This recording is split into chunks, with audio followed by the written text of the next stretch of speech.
네, 오늘 공정거래법, 특히 내부 거래와 관련해가지고 공정거래법과 세법의 제도를 비교하는 것을 중심으로 강의를 하게 된 정종채 변호사입니다. 반갑습니다. 일단 먼저 이 코로나에도 불구하고 이렇게 직접 강의에 참여해 주신 분들은 제가 정말 너무 고맙게 생각하고 있고요. 뭐냐면 사람 없으면 앞에서 강의하는 게 진짜 힘들거든요. 그래도 이렇게 채워주시니까 너무 감사합니다. 그래서 제가 열과 성의를 다해가지고 강의를 하려고 합니다. 제목은 공정거래법이라고 되어 있더라고요. 그렇죠? 독점규제법이라고 다 되어 있는데, 그래서 제가 당연히 지금 내용 자체는 내부거래 중심으로 되어 있는데요. 공정거래법을 먼저 좀 설명을 드릴게요. 세법하고는 아주 맥락이 다르죠, 그렇죠? 세법은 역사가 얼마 정도 됐을까요? 법이 만들어진 거야 그렇겠지만, 조세는 신석기 시대부터 있었다고 하잖아요. 그리고 로마 성경에도 뭐가 있죠? 가장 오래된 직업 중에 한 명이 세무공무원이죠, 그렇죠? 그렇지만 공정거래법은 실제 역사는 120년이 됐습니다. 언제부터냐? 시작은 공정거래법의 시작은 120년 전에 미국의 석유회사인 스탠다드 오일이 독점기업으로 34개로 강제 분할되면서 사실상 시작했다고 하거든요. 그리고 바로 AT&T라고 전미 전화회사가 8개로 강제 분할이 됐죠. 그때부터 시작이 됩니다. 미국을 중심으로. 그리고 2차 대전이 끝나고 난 다음에 이 공정거래법이 EU하고 일본 등에도 전파되고 한국에도 건너가게 됐죠. 그래서 사실 역사는 일천합니다. 자본주의가 성숙되고 난 다음부터 문제가 된 법이죠. 그리고 공정거래법은 그래서 보호하는 건 뭘까요? 가장 중요한 거 경쟁이죠. 시장 경쟁. 이게 메인 보호 법이고요. 두 번째로 또 뭐 하냐면 경제적 약자에 대한 불공정 행위를 막습니다. 그렇죠? 중소기업이나 대기업하고 거래하는 상대방을 보호하는 갑을 관계가 있죠. 세 번째는 소비자 보호. 소비자는 최종 소비자를 얘기하는 거죠. 여기까지가 보통 미국에서는 주로 경쟁을 많이 보호하고요. EU하고 일본에서는 경쟁에다가 아까 얘기했지만 갑을 관계나 소비자 보호하는 것도 많이 중요하게 생각합니다. 그런데 한국에서 추가된 게 하나 더 있죠. 독특한 제도라고 보고 있죠. 뭐죠? 기업 집단 재벌 규제 플러스 내부 거래 방지. 그래서 사실 경제계를 중심으로는 내부 거래는 회사법적인 문제고, 그 다음에 세금을 못 받은 게 있으면 세법에서 규제하면 될 거지. 공정거래법에서 왜 규제를 하느냐라고 비판을 하고 있죠. 공정거래법은 법전을 펴보시면 여러 가지가 나옵니다만 첫 번째가 뭐였죠? 우리나라를 독특하게 기업 집단 규제, 경제적 집중 파트 편이 있습니다. 두 번째는 카르텔 금지 편이 있죠. 세 번째는 시장 지배적 지위 남용 편이 있죠. 네 번째는 불공정 거래 금지 편이 있습니다. 우리 부당 지원 행위는 어디에 들어가 있을까요? 불공정 거래 행위에 들어가 있어요. 근데 불공정 거래 행위입니까 이게? 원래 소속을 갖다 놓으면 어디 갖다 놓는 게 제일 맞죠? 경제력 집중 재벌에 나타나죠. 그런데 그래서 경제단체에서는 불공정 거래 부당행위 없애라. 그럼 없애지 못한다면 편제를 재편시켜라. 어디로? 경제력 집중 파트에다가 하고 얘기하고 있죠. 근데 지금 여전히 불공정 거래 행위 파트에 있습니다. 불공정 거래 행위 파트에 있을 경우하고 경제력 집중 파트에 있을 경우 뭐가 좀 차이가 날까요? 아무 차이도 없죠, 그렇죠? 근데 경제력 집중은 사건 부서가 아닙니다. 정책 파트죠, 그렇죠? 거기에서 부당 지원 행위가 있으면 조사가 지금보다 많이 이루어질 수 있을까요, 없을까요? 없죠. 불공정 거래 행위가 있으니까 이건 사건 파트가 되는 거죠.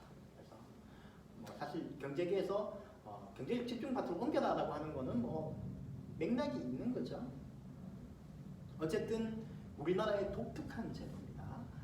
공정거래법, 공정거래위원회가 기업 간의 내부 거래를 막는 거는 아주 독특한 제도입니다. 이제 공정거래법은 아까도 말씀드렸지만 단합을 막는 거죠. 그 다음에 독점화되는 기업 결합을 승인하고 금지시키는 거죠. 그 다음에 독점 기업의 시장 지배력 지위 남용을 막는 거죠. 그 다음에 불공정 거래를 막는 거죠. 거기다가 불공정 거래 행위의 특수 분야로 각 산업별로 거래 양태별로 뭐가 있죠? 하도급법, 대규모 유통업법, 대리점법, 프랜차이즈법 이런 것들은 그냥 불공정 거래 행위 중에 우월적 지위 남용의 각각 별도 섹션이라고 보면 되는 거죠. 별도로 그 분야, 그 산업 분야만 별도로 모아놓은 거죠. 이렇게 구성이 되어 있거든요. 그 다음에 소비자 보호하기 위해서는 약관규제법, 또 뭐 있죠? 소비자 보호법, 뭐 이런 것들이 있죠, 그렇죠? 제조물 책임법, 뭐 이런 것들. 이게 다 공정거래위원회가 만드는 공정거래 관련 법령들입니다. 그 중에서도 이제 내부 거래는 오늘 제가 강의의 중심이 되는 거고요. 내부 거래의 부당 지원 행위하고 특수관계자에 대한 부당한 이익 제공 금지 행위 같은 유형이 있거든요. 요거는 우리 세법에 직접 관련성이 있는 거죠. 직접 관련성이 부당행위 계산 부인하고 거의 뭐 같은 제도라고 보고 있습니다. 그리고 요건도 거의 똑같습니다. 그리고 과거에는 이게 좀 매칭이 안 됐어요. 매칭이 안 됐고 이유가 두 가지인데요. 하나는 부당행위 계산 부인 중에 가장 중요한 요건이 시가죠, 시가. 시가에 대한 입증 책임은 과세관청한테 있고 입증 책임이 매우 무겁죠. 조금이라도 입증 못하거나 불명확하면 처분 취소됐죠. 근데 이제 과거에는 공정거래법상의 부당 지원 행위에서는 시가에 대한 시가를 정상 가격이라고 하거든요. 입증 책임이 좀 약한 걸로 봤어요. 그러니까 차이가 좀 있었던 거죠. 두 번째는 또 두 기관이 내부 거래에 대한 정보를 교환 안 했어요. 원래 시작은 이건 공정위 사람들 얘기 들은 건데 맨 처음에 자기들이 IMF 이후에 97년 이후에 대기업 조사를 하면서 내부 거래하면서 자료를 다 정리해서 국세청에 넘겼다고 하더라고요. 근데 국세청에서는 또 자료를 줘야 되는데 국세청에서 국세기본법상의 납세자 정보보호 규정 때문에 못 준다고 안 줬다는 거예요. 그래서 이제 뭐 공정위에서도 우리도 안 줘 그러면 우리는 뭐 정보를 막 보호하는 기관이 아닌 줄 아나 이거 안 줬다는 거예요. 그래서 두 기관이 서로 안 주고 이러다가 실제로 막 거의 안 주고 서로 막 보도자료 보고 알고 뭐 이렇게 하다 보니 규제에 구멍이 많이 났죠. 그래서 이제 두 기관이 정보를 이제 지금 교환하고 있습니다. 그래가지고 이제 막 정보 교환한 것들이 원래는 국세청의 그 부당행위 계산 부인은 많이 되고요. 공정위의 부당 지원은 훨씬 적게 되죠. 조사 인력도 부족하고 뭐 그 다음에 기술적으로도 좀 이쪽이 부족한 많이 안 해봤으니까 부족하고 그러다 보니까 했는데 이제 자료를 많이 넘겨받아가지고 아마 처분도 많이 이루어질 걸로 예상이 되고 있습니다. 이게 이제 개론이고요. 그래서 제도에 대한 개론이고 제가 그래서 이제부터 강의를 들어갈게요. 내부 거래입니다. 내부 거래. 내부 거래인데 제가 지금 와서 보니까 제가 설명이 하나 틀렸더라고요. 뭐가 틀렸을까요? 네? 영어로 내부 거래는 arm's length transaction이라고 한다라고 했는데 이거는 틀린 거더라고요. 왜냐하면 arm's length transaction은 여기까지잖아요. 이거는 제3자 거래를 얘기하는 거예요. 서양 사람들, 특히 영미권 사람들은 탈 하나가 있으면은 탈 하나 차이가 있으면은 이제 대대가 남과 남이라고 보더라고요. 왜냐하면 서양 사람들 가족은 허그하잖아요. 허그. 그러니까 이걸 제가 잘못 써놓은 거죠. arm's length transaction이 아닌 거래를 의미한다라고 해야 되는 거죠. 이해됐나요? 그럼 요즘은 이건 어떨까요? arm's length transaction은 라는 얘기는 뭐냐면 한 탈 한 정도 차이가 나면 제3자 간의 거래이기 때문에 거래 조건의 공정성과 시가가 추정되는 거죠. 괜찮다는 거잖아요. 더 이상 신경 쓸 필요가 없다는 거죠. 요즘 어떨까요? 이거 그럼 이게 합법이 추정되나요? 요즘은? 아니죠. 왜냐하면 코로나는 2.5m를 해야 되죠. 체온만 정도면 될 수 있지만 안 되죠. 근데 어쨌든 그 회사 미국에서는 미국 법상으로는 arm's length transaction이 되면 특별한 사정이 없는 이상 검토의 대상이 아니에요. 그냥 가격이 높든 낮든 공정한 걸로 보는 겁니다. 근데 만약 arm's length transaction이 아니다고 하면 세무서나 또는 주주들 입장에서 관심을 가지고 보죠. 내부 거래는 긍정적인 게 있고 부정적인 게 있습니다. 결론을 먼저 말씀드리면 한국의 그 기업 집단 중심의 산업 구조와 그리고 한국 기업 문화에서의 임직원의 회사에 대한 충실 의무가 좀 약하게 인식되거든요. 그런 것들 때문에 부작용이 훨씬 큽니다. 하지만 이론적으로는 긍정적인 측면과 부정적인 측면이 다 있다고 하고요. 긍정적인 측면을 먼저 말씀을 드리면 뭘까요? 다음 페이지에서만 보면 나오겠지만 제3자하고 거래하면 거래 비용이 많이 들어간다는 거예요. 그래서 내부자하고 거래하면 효율적으로 빨리 믿고 할 수 있잖아요. 그래서 거래 비용이 훨씬 적게 든다. 그래서 경제 효율적이다. 다만 내부 거래를 하게 되면 내부 거래에서 내부 거래 규모를 늘리면 뭐가 있을까요? 에이전트 코스트가 들어가죠. 임원들 감시해야 되잖아요. 관리 비용이 들어가죠. 그래서 호주는 거래 비용과 관리 비용 중을 합이 가장 낮은 지점에서 내부 거래의 양을 정하면은 사회적으로 최상이다 라고 하면서 사실상 내부 거래를 옹호했죠. 근데 한국은 어떠냐? 요거는 그냥 한국은 내부 거래로 인한 이런 경제적 효과 말고 외부 비경제 효과가 매우 크게 나타나고 있기 때문에 이거보다도 관리 비용보다 사회적 비용을 더해야 되기 때문에 훨씬 더 낮은 수준에서 결정이 돼야 되는 거겠죠. 이건 그냥 너무 법경제학적인 인데 한국은 외부 비경제 효과가 아주 크게 나타나거든요. 그걸 제가 설명을 좀 드릴게요. 내부 거래의 부정적 측면은 뭐냐?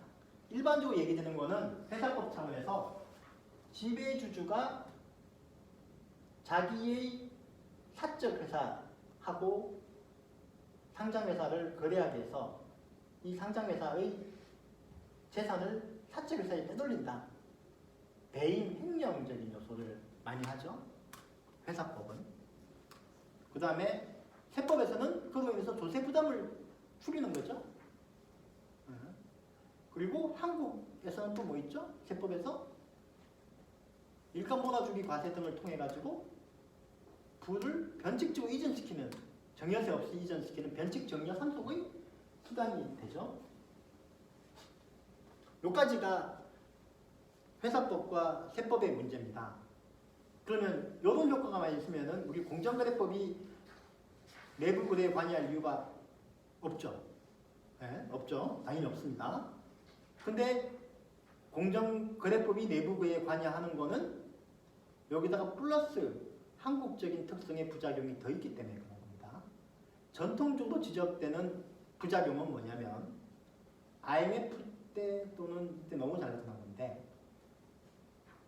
동일인이 그룹 전체를 자기 하나로 생각을 하니까 자기 회사 중에 아픈 새끼가 새끼라는 건 여기 아닙니다. 자식, 아픈 손가락, 아픈 새끼라도 보호하고자 하는 게 의미의 본능이죠. 그래서 마땅히 경쟁에서는 죽어야 될 새끼도 살리는 마지노한 기업의 링거를 꼽는 현상이 벌어지고 그게 사회 경제적인 비율을 낳는다.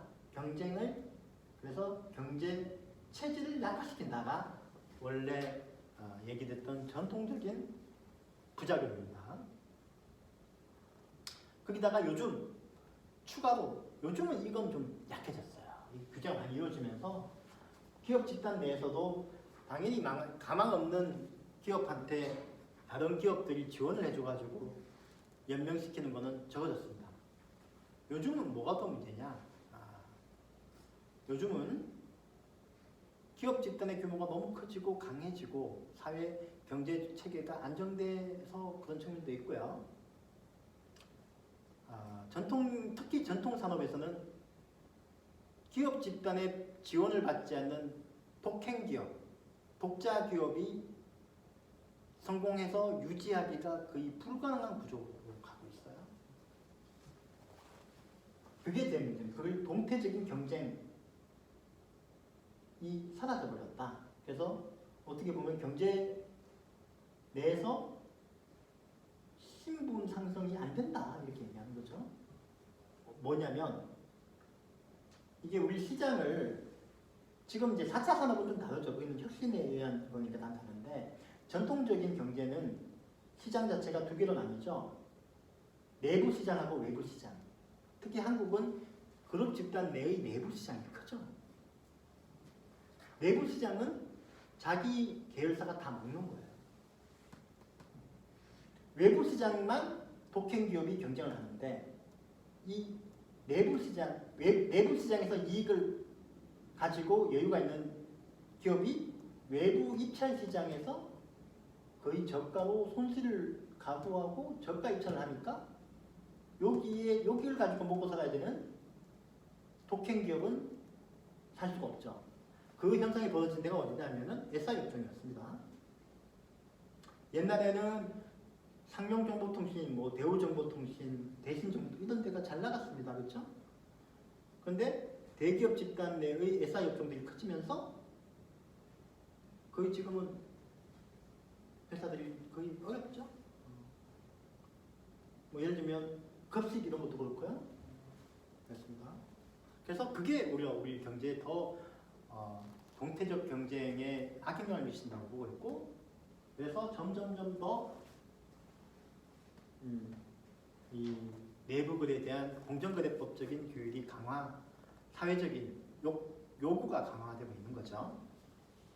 이것 중에 제가 강의를 하면서 하는데 옛날에 한 경제학자가 뭐라고 얘기를 했냐면요. 한 10년 전에 얘기했는데 한국은 내부 거래가 더 심각해질 것이다. 그래서 규제가 이렇게 더 강화되고 있는데 왜 심각해지겠습니까? 라고 물으니까 뭐라고 답했을까요? 그래서 제가 그 선배를 아주 높이 평가를 하는데 뭐냐면 이게 직관적인 설명이 딱 떨어지죠. 재벌 4세대가 되면서부터. 왜냐면 재벌 1세대, 2세대, 3세대, 4세대로 넘어간다는 거죠. 4세대. 30대들. 그 4세거든요. 왜 그럴까요? 먹고 살게 해줘야 되잖아요. 그렇죠? 기업을 쪼개서 주는 건 한계가 있는 거예요. 기업을 쪼개서 주지만 외손자도 먹고 살게 해주면 뭘 해줘야 될까요? 그렇죠.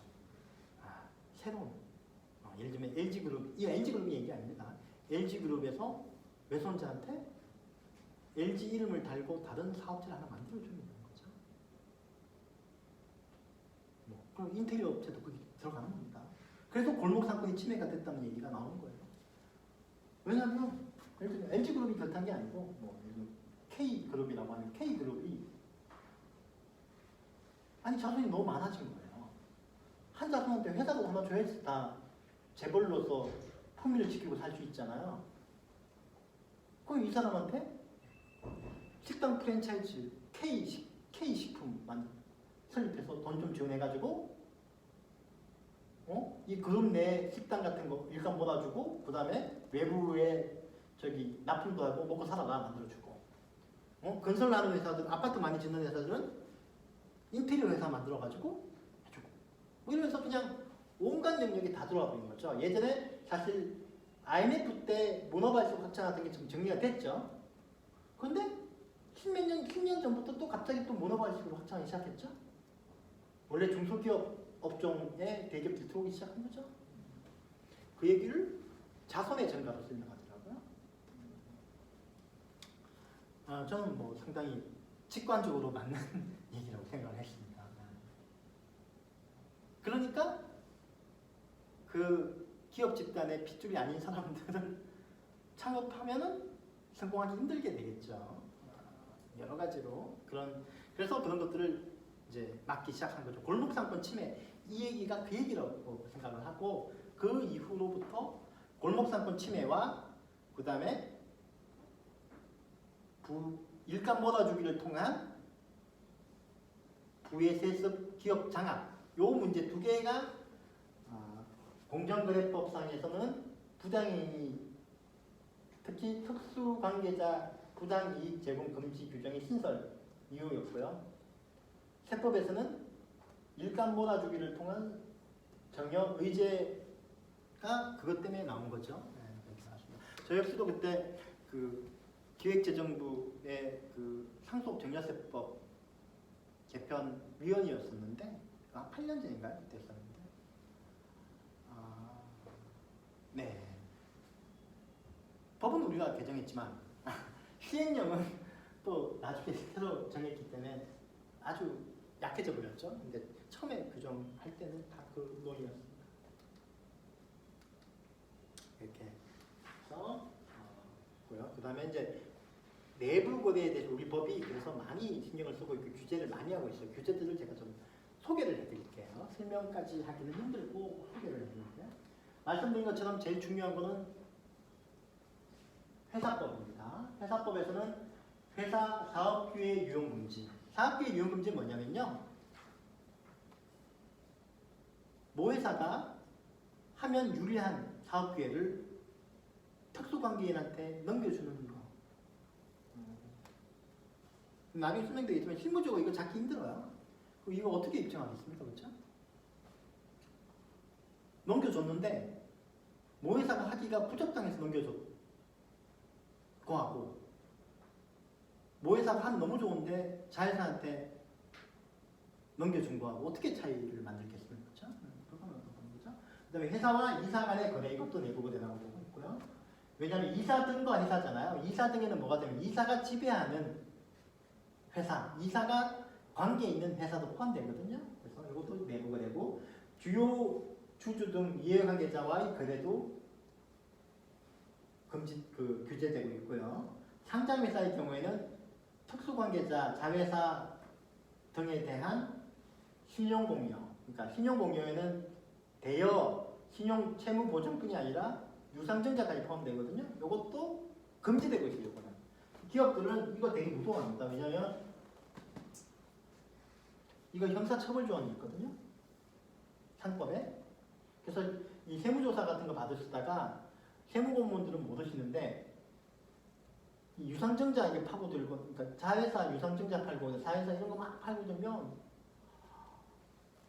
이 사람들 이거 엄청 겁내요. 왜냐면 이거 혹시 검찰에 통보할까 싶어가지고. 통보 안 하죠, 근데? 네. 통보 안 하죠?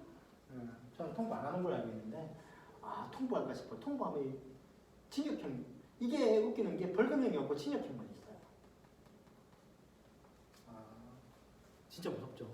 임직원 입장에서는. 그 다음에 특별가입제. 원래 이거는 그 형법상 대임죄가 있는데 상법에서 특별히 다시 또 추가로 처벌하는 겁니다. 형량이 좀 더 크죠.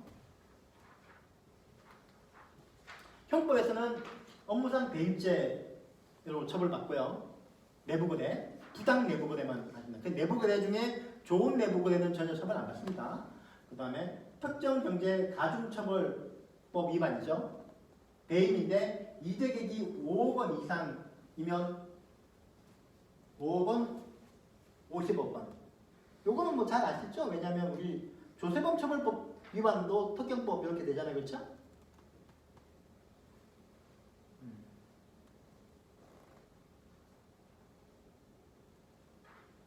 부당이익 계산 부인. 세법은 일감 몰아주기 정려의제, 그 다음에 이전 가격세제. 그 국외 특수관계자하고 거래하는 거는 이전 가격세제죠, 그렇죠? 그러면 공정거래법에서 국외 특수관계자, 국외 계열사, 해외 계열사하고 내부 거래하면 법 위반일까요, 아닐까요? 이거 논란이 있었는데 전 공정위에서는 법 위반 아닌 걸로 보고 있습니다. 왜냐하면 한국 부당 지원 행위가 보호하는 것은 국내 경쟁 질서고 해외에서 해외 기업에다 돈을 퍼줘도 그게 위반이 되려면 이 해외 기업이 다시 돈을 다시 국내로 들여와 가지고 총수를 지원한다든가 이런 사정이 입증돼야 된다고 보고 있거든요. 그래서 안 보고 있죠. 그래서 공정거래법에서는 자기들 비즈니스가 아니라고 보고 있지만 세법에서는 이전 가격세제로 판단이 되고 있습니다.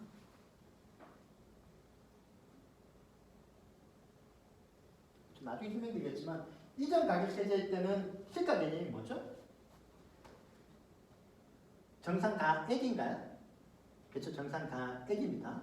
정상가액은 평균가를 중심으로 범위 개념이죠. 그렇죠. 범위 개념. 그렇죠? 범위 안에 들어오면 세이프인데 범위 밖에 나갔을 경우에는 적정한 평균 가격 등을 가지고 한 가격을 기준으로 과세를 새로 하는 거죠. 근데 공정거래법상은 정상가격입니다. 용어가. 세법, 국내 세법, 내국 세법은 시가죠. 그렇죠? 개념이 워딩이. 그리고 시가하고 공정거래법상 정상가격은 거의 똑같은 개념, 점 개념이거든요. 정상가액은 범위 개념이니까 좀 다르죠? 워딩이 좀 다르다는 거죠. 그 다음에 세법상 related party는 뭐죠? 특수관계인이죠. 공정거래법에서는 특수관계자라고 표현합니다. 워딩이 좀 달라요. 다양한 범위는 컨셉은 똑같은데 범위는 좀 다르겠죠. 예를 들면 세법도 법인세법, 소득세법, 상증세법 이런 거, 국세기본법 다 특수관계의 범위가 조금씩 다르죠. 그렇죠? 그래서 그건 뭐 하지만 컨셉은 똑같은 개념입니다.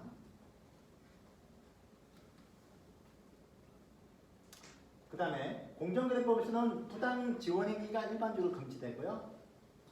부당 지원행위보다 법 적용 요건은 좀 완화시켜가지고 거물을 촘촘하게 만든 게 특수관계자에 대한 부당한 이익 제공 금지 23조 2입니다. 다만 요거는 거물을 촘촘하게 만들었기 때문에 대신 적용 대상을 확 줄여놨어요. 5조 이상 기업들만으로 줄여놨습니다.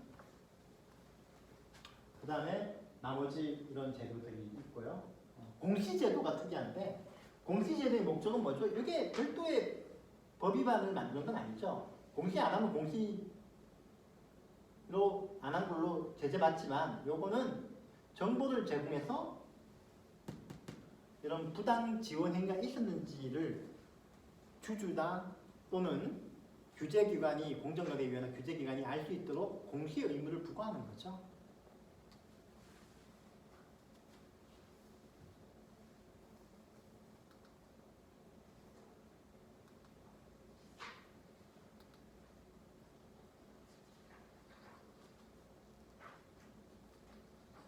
그리고요. 뭐 이거는 이제 요즘은 아니고 몇 년 전에 유행했던 쟁점인데 그 형법과 공정거래법 둘 다 문제가 된 건데요. 재벌 총수 부당 지원행위에서 재벌 총수가 직접 행위자가 될 수 있느냐, 책임을 지느냐, 손해배상 책임을 지느냐 문제인데 그렇게 아니죠. 왜냐하면 재벌 총수들 중에 개별 기업에 문제되는 기업의 임원이 아닌 경우가 많아요. 근데 그분이 명칭을 뭘 쓰죠? 회장 또는 뭐 쓰죠? 좀 젊어요. 아버지가 근데 너무 성격이 괄괄하셔요. 그럼 큰아들이 뭐 쓰죠? 사장을 쓰면 좀 약하죠. 그렇죠? 사장을 쓰면 개별회사 사장 같잖아요. 그게 뭐 붙이죠 앞에? 총괄 사장. 롯데그룹. 그리고 그 아들이 회장이 되니까 아버지를 회장으로 하면 헷갈리죠. 그렇죠? 명예회장으로 하면 어떨까요? 그럼 힘이 없는 것 같잖아요. 총괄회장, 왕회장 뭐 이런 명칭을 붙이죠. 이런 게. 근데 개별 회사의 임원은 아니에요. 이 사람들이 그럼 배임죄 되느냐? 우리 법원은 된다. 형사처벌 대상도 된다. 계열사의 대표이사는 아니지만 사실상 계열사를 사실상 경영하는 거고 영향을 많이 미치니까 임원하고 똑같이 봐야 되는 거 아니냐라는 거고요. 상법에도 비슷한 규정이 있습니다. 뭐가 있을까요? 사실상의 이사라는 개념이 있어요. 그건 이사하고 똑같이 책임진다 라는 거고요. 롯데그룹 사건일 때 이렇게 해서 총괄회장, 총괄사장도 개별 문제가 되는 회사의 임원은 아니지만 이건 총괄회장이 문제됐네요. 그렇죠? 돌아가셨으니까. 돌아가셨죠?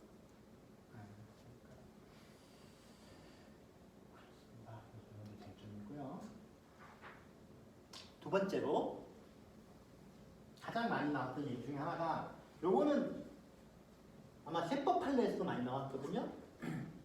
A가 B한테 부당 지원을 했거나 또는 부당행위 계산 부인으로 시가보다 낮게 팔았어요. 또는 시가보다 낮은 금리로 금융을 지원해 주거나 뭐 이렇게. B가 지원받은 거죠.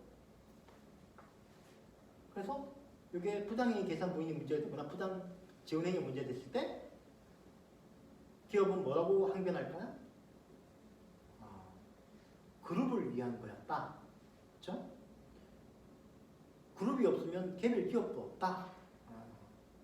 이거에 대해서 우리 법원은 뭐라고 판단했느냐? 그냥 복잡하지만 한마디로 얘기하면은 그룹의 이익은 있을 수 있지만 개별 이익이 우선이다. 첫 번째요. 그래서 그룹의 이익을 위했지만 결과적으로 그게 개별 기업의 이익에 직결되는 경우 빼고는 경제적 합리성 인정 안 된다. 부당하다라고 판단했습니다. 그러면 그룹의 이익이 개별 기업의 이익으로 직결되는 경우는 뭐죠? A가 B를 지원했는데 B가 망하면 A가 B의 채무 보증을 쓴 경우 뭐 이 정도가 돼야 된다는 거죠. 아니면 A가 B를 지원했는데 사실은 A는 B하고 기본적으로 거래가 많아서 B가 망하면 위험한 경우 이거가 돼야지 되지. 그냥 A하고 B하고 그냥 같은 그룹이고 B가 망하면 그룹에 타격이 되고 요거 가지고는 정당성이 인정 안 된다. 세법에서도 그거 정도는 경제적 합리성이 없다고 해가지고 다 부당행위 계산 부인 인정됐죠. 그 기준이 똑같습니다. 이렇게 했고요. 여기가 회관이고 그렇습니다. 그래서 잠깐 한 5분만 쉬었다가 왜냐하면 여기 이제 파트가 이렇게 있으니까 좀 나눠서 하는 게 좋을 것 같아서 쉬었다가 이제 공정거래법상 지원행위에 대해서 설명을 드리겠습니다.